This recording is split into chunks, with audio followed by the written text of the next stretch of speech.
Welcome back to Clearcut. I'm Michelle McCory. China is conducting Navy drills with Russia, and these joint exercises will be taking place in the Baltic Sea. This is the first time that the two are conducting war games together in the region. Drills on how to combat submarines and ships are planned, and the military exercises will last about a week. NATO plans on monitoring those drills very closely. For more, let's bring in Craig Snyder. He is the president and CEO of the World Affairs Council of Philadelphia. Craig, thank you for joining us. And Craig, is there concern for this drill? Should the U.S. and NATO allies be worried by this? I don't think we should be worried in the sense of imminent conflict, but I think it is a very clear, the clearest sign to date that the Chinese intend to be a global power, that they are saying if we, the United States, is going to operate in the South China Sea, that they will operate wherever in the world they want.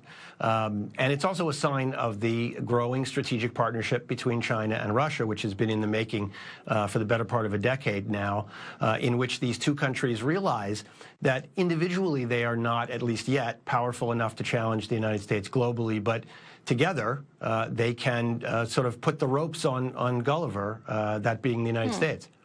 And Craig, you do certainly see China and Russia sort of on the same side on a number of political issues. They both, for example, supporting or at least funding Venezuela's President Maduro. Both have vetoed UN Security Council resolutions when it comes to Iran and North Korea and Syria. Do you think that this alliance is sort of strategically planned out? Is there coordination on this front? I think there is, and I think it's growing. You know, let's not forget that China and the Soviet Union fought an undeclared war for 7 months in 1969 with literally millions of troops on both sides arrayed against each other. It could have been the beginning of World War III. So there's not an automatic or natural affinity between these two countries, but what they do share is a common rival, that being the United States.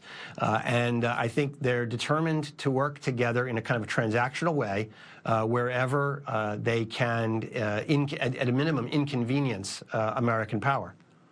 And Craig, to your point, they have had cooperation before. This is not the first time that they've had drills. They've been doing it every year since 2012, but this is the first time that they are conducting them in the Baltic. Why the Baltics? Well, the Baltics is the front line between NATO and Russia. Putin's expansionist and revanchist agenda is to, at a minimum, recreate a sphere of influence in what used to be the Soviet Union and Eastern Europe, if not, in fact, perhaps to conquer those places again, but at a minimum to control them politically and economically.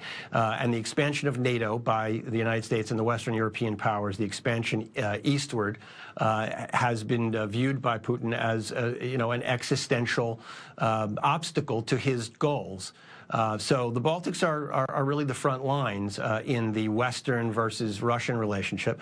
And the Chinese, I think, are sort of throwing down their cards on the Russian side as a way to prevent the United States from doing what President Obama started talking about years ago, which is pivot towards Asia. The United States has limited power, can't be everywhere. Now, Craig, NATO and the U.S. obviously watching these exercises very closely in the Baltics. Do you expect any kind of response from the U.S.? Well, we NATO are conducting our own exercises right around this period of time on land, primarily. The largest exercises in Eastern Europe that NATO has ever conducted.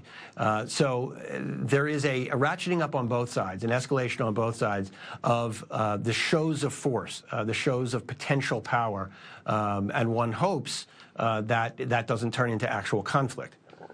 All right, Craig Snyder, thank you so much. We appreciate your analysis there.